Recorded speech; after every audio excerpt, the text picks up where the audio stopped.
everything. You my main bitch. Need a wedding ring. When I'm around you, still be switching lanes. Yeah, we switching lanes. Yeah, we go together. Tell them we go together. Oh, we go together. Tell them we go together. Yeah, tell them. Tell them could we go together. Oh, we go together. Tell them all we go together. Yeah, I love you. You my everything. You my main bitch. Need a wedding ring. Driving fast cars and we switching lanes. BBL Drizzy. Oh, BBL Drizzy. Ooh, I'm going in. No diddy. BBL Drizzy. Oh, BBL Drizzy. I'm going in. No daddy. I'm thicker than a snicker, thicker than your ninja. Don't act like you don't know me. These years is all a trophy. Baby, it ain't no mystery. Got the best BBL in history. This gig will make you show up. I know you see this glow up. It's BBL Drizzy. BBL Drizzy. I'm going in, no diddy. I'm going in, no diddy.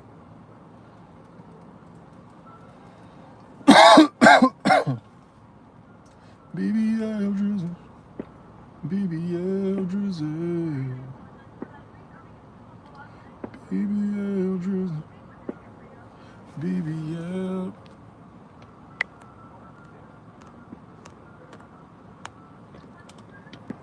Thicker than a snicker, thicker than your ninja. Don't act like you don't know me. These hands is all a trophy. Baby, it ain't no mystery. Got the best BBL in history. This cake will make you show up. I know you see this glow up. It's BBL Drizzy. BBL Drizzy. I'm going in, oh diddy. I'm going in, oh diddy, yes. BBL Drizzy. BBL Drizzy. Ooh, ooh, ooh. Thicker than a snicker, thicker than your ninja. Don't act like you don't know me. These yams is all the trophy. Baby, it ain't no mystery. Got the best BBL in history.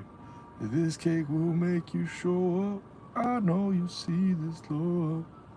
BBL Drizzy. BBL Drizzy. BBL Drizzy. BBL Drizzy. Ooh, ooh, ooh. Let me see, I'm trying to find a song.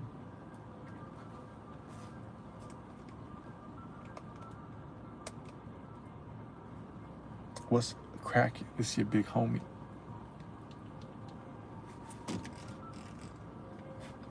Big bitch, feel like she in Madden.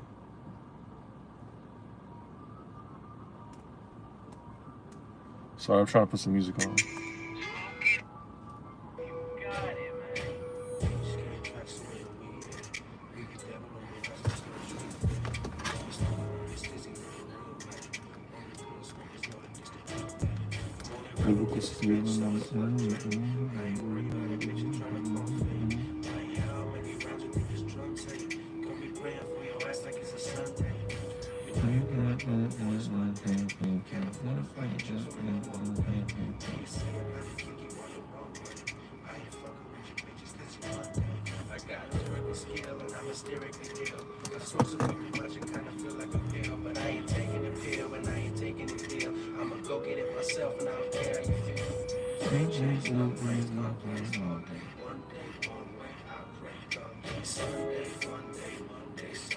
I'ma beat your ass even though you don't run face.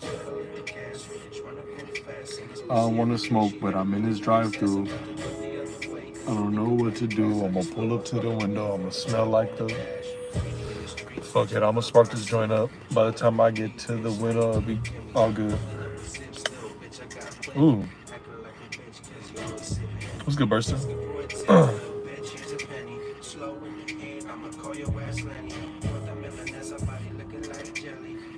Cheers, bird.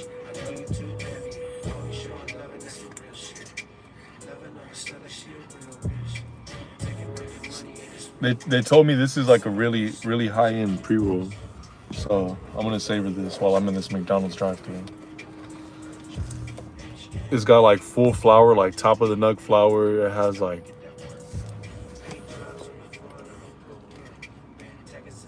full flour, bubble hash, and shatter. I know I got bad lighting in this drive-thru, so you're not gonna see very well. But I'm just getting a 10-piece meal. Like on the McDonald's app, it had a meal combo. $7, you get a 10-piece medium fry and a medium drink. That's all I'm getting.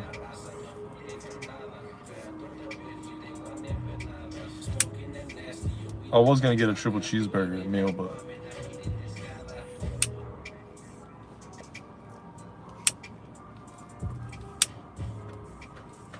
McDonald Chronicles. Hit the 3 dots and drop a like, by the way, guys. If you're on your phone, at least. If you're on your computer, go down below and drop that like. You know what I'm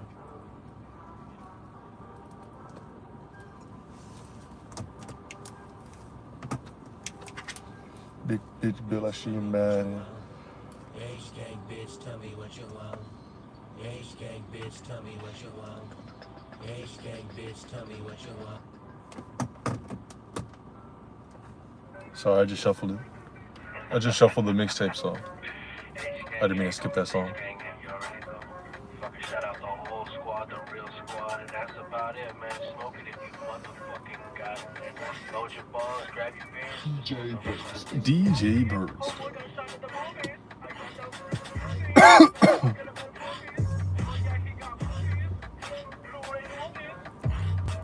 Tasty. This McDonald's line is taking long, bro. I might have made a mistake by coming here.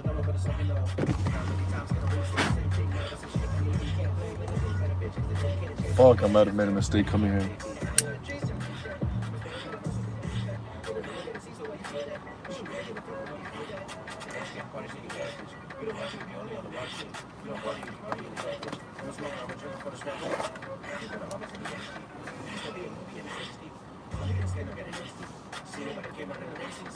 Cheers. Legit gold. Here we go, line's moving.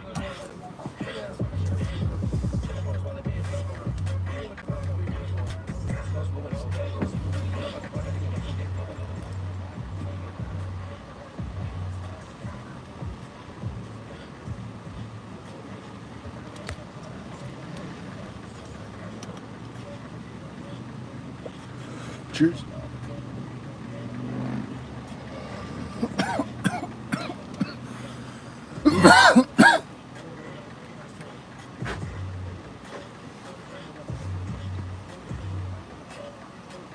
Legit gold. Welcome to McDonald's. Are we using the mobile app today? Yes, I am. What's the code? WK25. Perfect. You may pull forward to the first window. Thank you.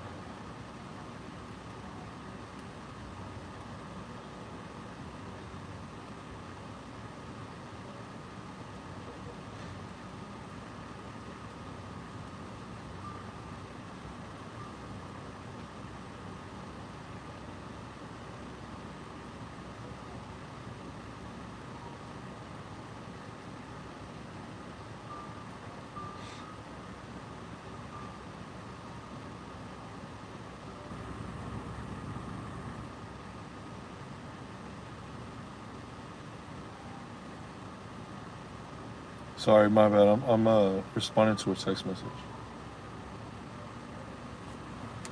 Raspberry punch, I believe so. Yeah, I think that's what it said. I thought it was raspberry dosey though, from what I remember, but it's.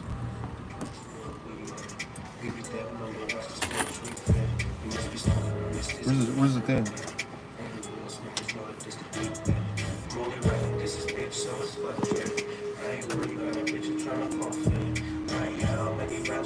Raspberry punch. I thought it was raspberry dosey though.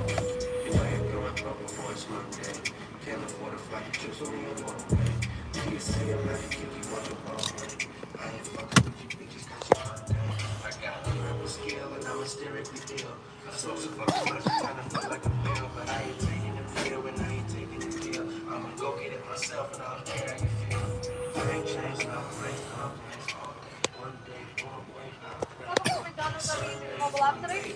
You already took my number. Sorry. Oh, I apologize. No worries. Sorry.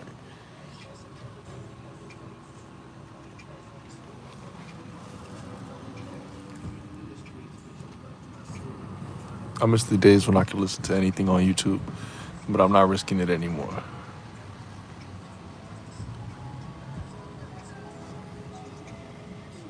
Hey man, if you know, you know. You guys remember that one night that the lady was tweaking on me in the McDonald's drive-thru?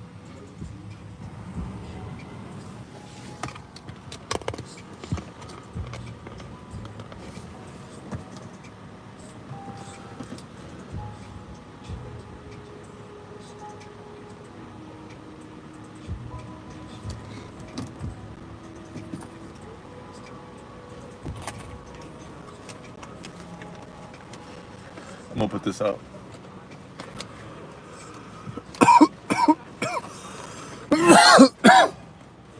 Nah, bro, it was crazy.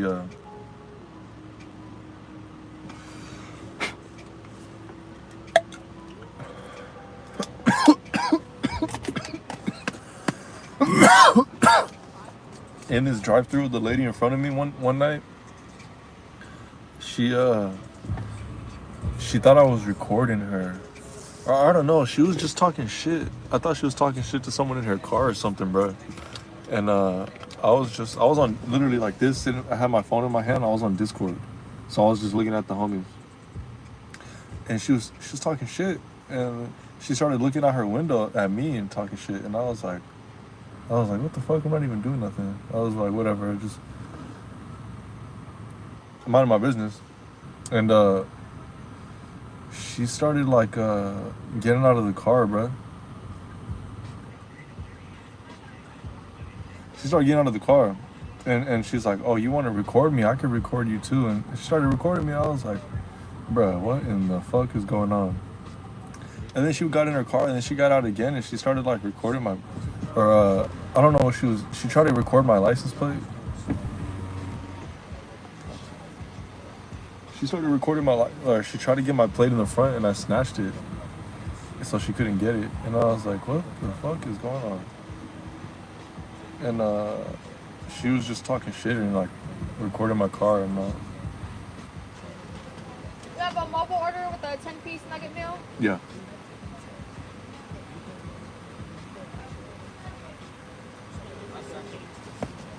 Alright, here we are. You have a good night. Thank you.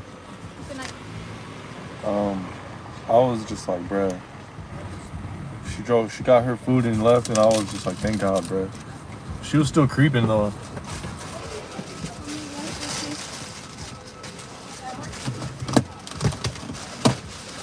She was still creeping as I was trying to leave. 3D was there, bro. 3D and Guterman, I think, or 3D and Cripstream, I don't know. I know 3D guy was there though. Thank you. You have a good night. Thank you. You too, thank you. There was a couple homies in the Discord that seen it, bro, but that shit was trippy. I don't even know her name, and now she on her knees. I got that fucking new Dave Blunt's DC2 Trill stuck in my head, bro. I got all the cheddar, baby. I got all the cheese. I don't even know her name, and now she on her knees. Winter has come to pass. Real ones remember the live stream I did in this parking lot where I was hitting the bones.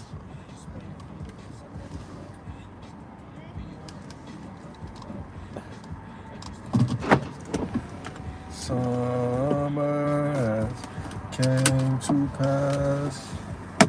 I just got a 10-piece, so whoever's in here, this is turning into a mukbang.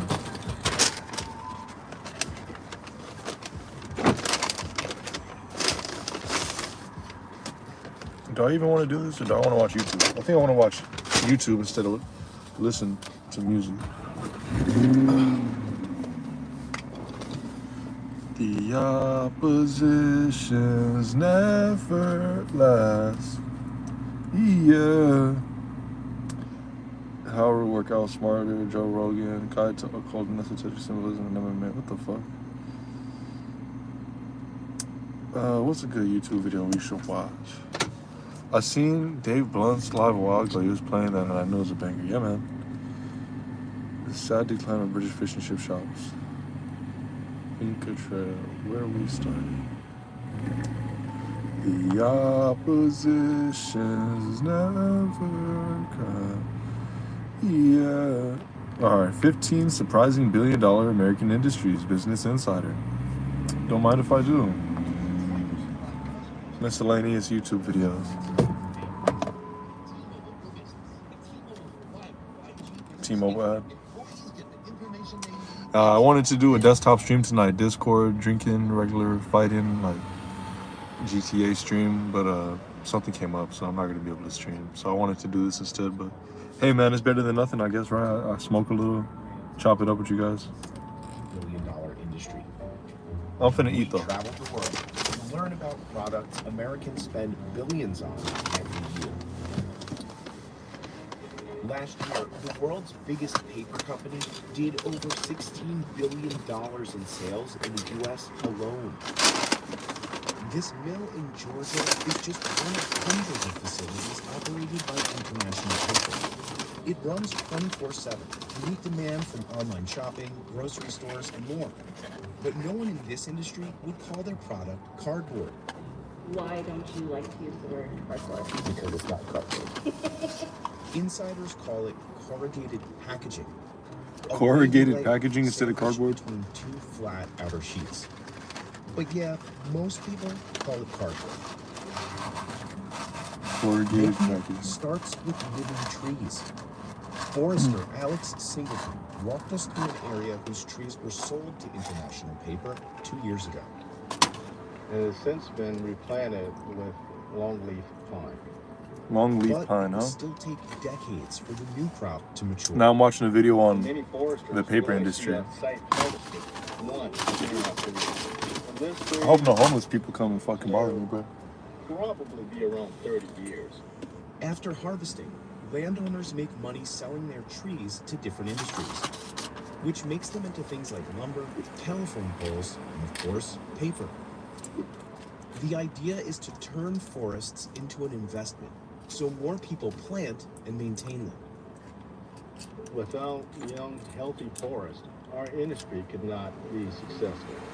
I don't view logging or clear cutting as negative. It's just the start of a process. But critics say that replanting trees is not the same as letting them grow. This is one of the most industrial and heavily logged forests on the planet. The southern U.S., sometimes called America's wood basket, is home to 2% of the world's forested land. Yet it produces nearly 20% of our pulp and paper products, which either means it's highly productive or highly exploited, depending on who you ask. On a typical day, about 300 trucks loaded with freshly cut trees drive up to this mill. The first stop is the wood yard. Some Cheers, of the guys. trees are set aside into I got a these sweet massive tea, piles, which a ensure 10 the piece and a mill medium can fry, sustain round-the-clock $7. operations. They come from farms and forests within 120 miles. It's been a minute since I had a sweet The tea. sprinkler keeps them wet so they stay fresh and to reduce the risk of fire. A crane scoops trees from the pile and drops them into a machine that knocks off the bark. With a barking drum, you're removing bark. You know, I tell Fries are not kids, the similar to hottest. like a potato peeler. This process creates tons of leftover bark, which will be burned for energy. The debarked chunks travel through a chipper and pile up here. On that wood chip pile, we can keep up to around 100,000 tons of chips. There we go, that's better. It'll only take the mill A little more about 10 private, too. days to work through this mountain. I A feel like conveyor belt feeds into the next step, pulping. Pine is made of long, stringy fibers held together by a natural glue-like material called lignin. Paper makers want the fibers, but not the glue. So they use steam and chemicals to dissolve it. The reaction can create gas that smells like sulfur. If you've ever noticed a rotten odor while driving by a paper plant, that's probably why. Tacoma Dome. International Paper says its plants are Tacoma built to aroma. capture a lot of those gases, which cuts down on smell. The fibers are covered in a toxic mix of chemicals and tree residue, so they have to be cleaned. That liquor that's washed off gets evaporated and consolidated and goes into what we call a recovery boiler. In other words, the plant burns those goopy leftovers, creating steam and chemicals that can go back through the process and save energy. We're really plants inside of a plant, so we have our own chemical plant, our own power plant. In fact, this mill makes about 75% of its own energy on site. IP is also burning less coal than it used to, which helps cut down on factory emissions. But trees hold a lot of carbon, and the company's own sustainability report I'm doing the says opposite. carbon released by processing the trees I'm having was McDonald's. more than double its emissions from burning fossil fuels in 2022. Before the pulp becomes paper, workers add used cardboard And I'm to gonna the drink a mix. voodoo after this too. Old packaging gets a new start in this warehouse. The boxes that we use here in the recycle plant come from local retailers and grocery stores up to a 300-mile radius from the mill. Katie Fries has worked in this recycling mill for 3 years. She says people still have a lot of misconceptions about the process.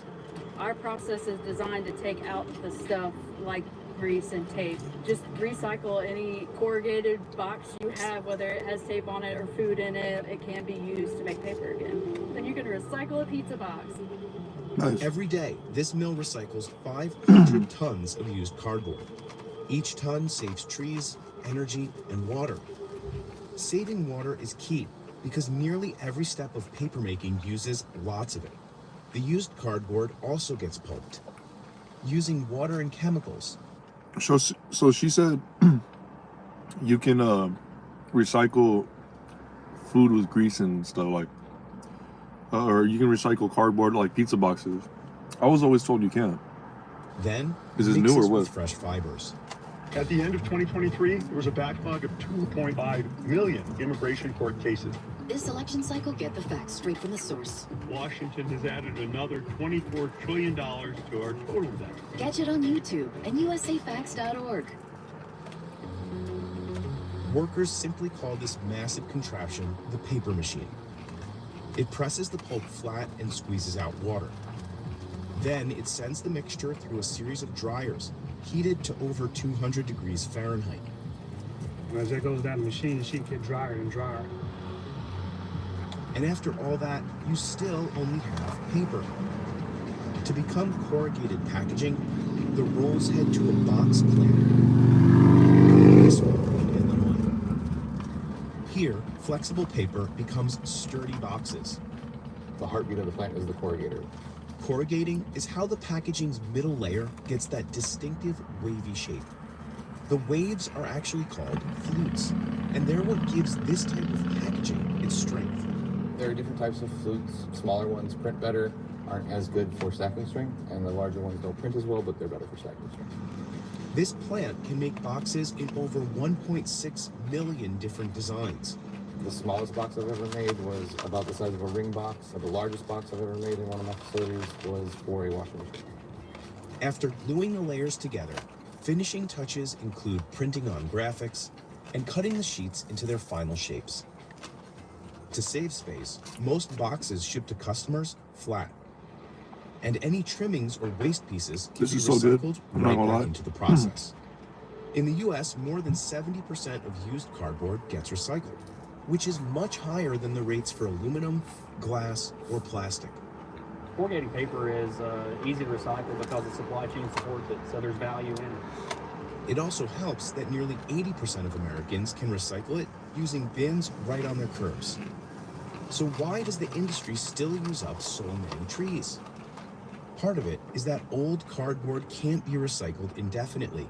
The EPA says it can only go through the process about 7 times. Each time it goes through pulping and blending, the long, strong pine fibers get a bit shorter and weaker. And eventually, the degraded paper bits simply wash through the screens and out of the process. So recycling is very important. But even if 100% of boxes got reused, making new ones would still mean cutting down trees. Some experts say the big question is whether the industry manages forests responsibly. International Paper gets more than 90% of its fiber from trees in the southern U.S., where the vast majority of woodlands are on private property. What we do is we provide a viable market for that landowner's trees such that they will have the income or revenue to be able to pay for the reforestation that takes place on their lands. Foresters and paper companies argue that without that market, people might just sell their land, potentially losing forests forever to agriculture, parking lots, or other uses. Data from the University of Maryland shows that tree cover in the U.S. today is about the same as it was in the year 2000. For me, as a forester, it must mean that we're doing our job right, that we're taking care of the environment, that we're promoting forest growth. But measuring forest area is complicated. To start, not everyone agrees what a forest even is. Pine plantations are not forests. Those are tree farms that lack the diversity, the structural diversity, the biological diversity that a lot of these species depend on. An environmental nonprofit called the Dogwood Alliance says that tree farms have been replacing natural forests. That could potentially have a global impact. Some experts estimate that natural forests are 40 times better than plantations at storing carbon, which makes them crucial to slowing climate change. Forests have lots of other benefits too, like filtering our drinking water and reducing erosion. Certain forestry techniques, like leaving some large trees in place, can help planted forests retain those benefits. I think there are ways to sustainably manage forests without taking out the larger trees, smacking this plate, bro. Completely destroying the structural complexity of a forest. But that takes really skilled, targeted forestry, and that's not always what happens. Ultimately, the world uses a lot of paper, which has to come from somewhere. You might see certifications stamped on boxes. Those are supposed to indicate they're made of trees that were harvested sustainably. International Paper says that more than 30% of the fibers it used in 2022 came from forests with one of those certifications. I think there is a way for industry and conservation to coexist in southern forests, but there has to be a good faith effort on all sides. My friend Kamala is coming up on one of the last major fundraising deadlines before Election Day. So when I say that your donation will go a long way... I haven't seen him in a long time. Hot sauce is a $1.5 billion market in America.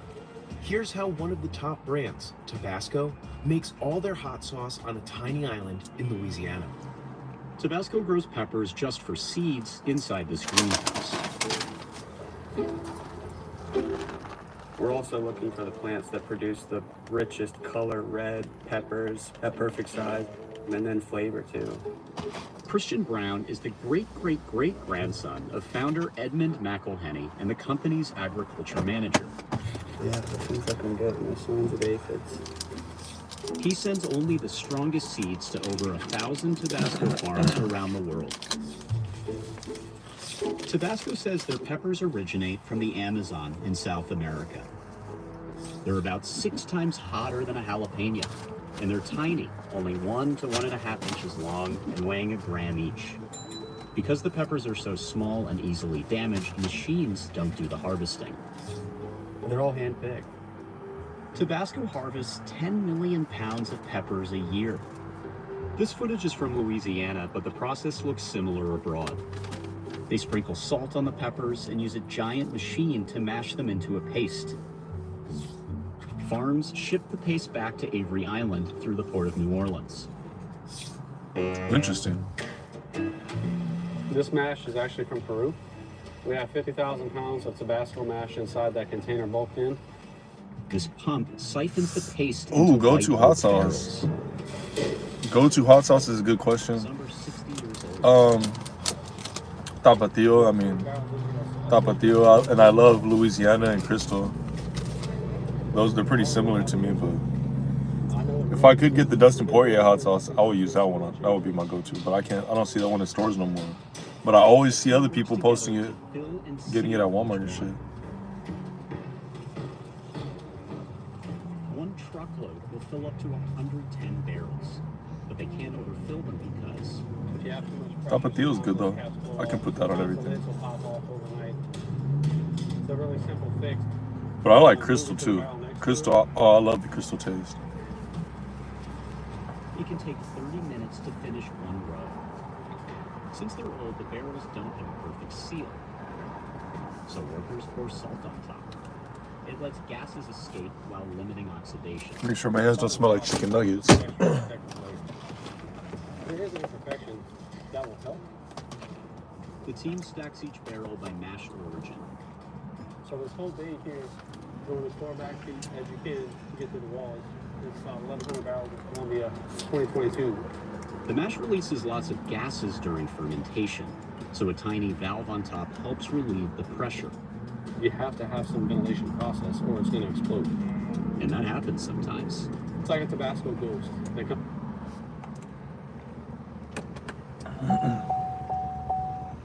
Pop the lids off when we come back.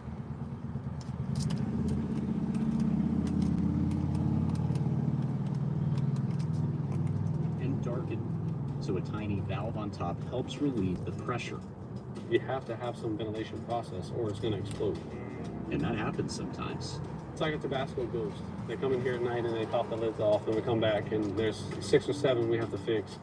After 3 years, the mash inside will stabilize, shrink, and darken in color. We can see that it was filled to about this level here. And you can start to see rings on the side of that barrel where the mash is going down. Even though it's shrunk, the aged mash is still really spicy. Not yet. Not yet. But it is hot. So let's remember, this is 10 times more hot than actual sauce. Wow. Next up, the aged mash is pumped into the blending room. Here, the peppers. So they grow the peppers in Louisiana, ship them across seas. They grow them, mash it into a paste, and send it back to Louisiana. So I'm good with that. This is just Tabasco. Morris Montgomery. And then they oversees age it for blending, years. But he goes by Nook. The Army veteran ensures all the sauce tastes the same, even though it's coming from around the world. I try to do it 3 or 4 different countries and put them together.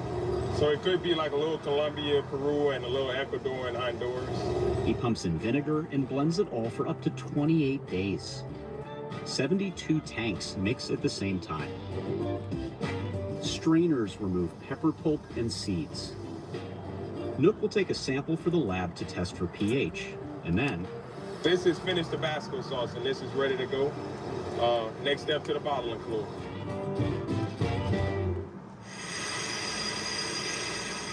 That's where John Simmons comes in. And I'm also a member of the 6th generation of the McElhenney family to make Tabasco sauce. Macaroni family. John's factory fills up to 700,000 bottles every day, from minis to the iconic 5-ounce one. It also pumps out 9 different flavors, from original red to habanero. Sriracha is the company's fastest growing one. Today, machines do most of the filling, capping, and labeling. So a bottle is going to go through in about 13 minutes. They gather the bottles and package them into cardboard boxes. We're doing it really fast, at like 300 bottles a minute. Next, the shipping room. So we've got product for Germany, Japan, Sweden, Taiwan, the Canary Islands, South Africa.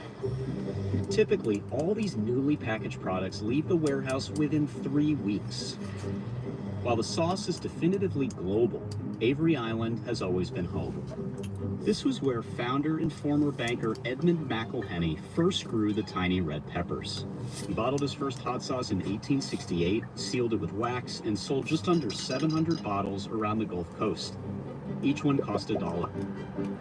He named the brand Tabasco after the Mexican state known for spice production and exports. Edmund got a patent for it, and by the early 1870s was selling his bottles across the US and even in Europe. And then it kind of started to take a little steam and get bigger and bigger. In one 24-hour period, we're going to double and then some more of what Edmund did in his entire life.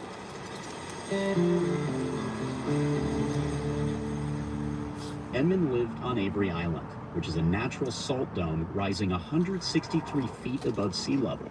As the highest point I'm out of on here. the U.S. Gulf Coast, it's been a respite from raging hurricanes for the McElhenney descendants that still call the island home. But it's now at risk. Louisiana's coast sinks by an average of a third of an inch per year. On average, between 1985 and 2010, the state lost roughly a football field of wetlands every hour. When land sinks, it's more vulnerable to storm damage. You have a good night. It changes drastically. I will see you guys storm to storm. tomorrow. New video tomorrow. 4:20 or 7:10 West Coast time. Stay on the lookout. You have a good night, man. Deuces.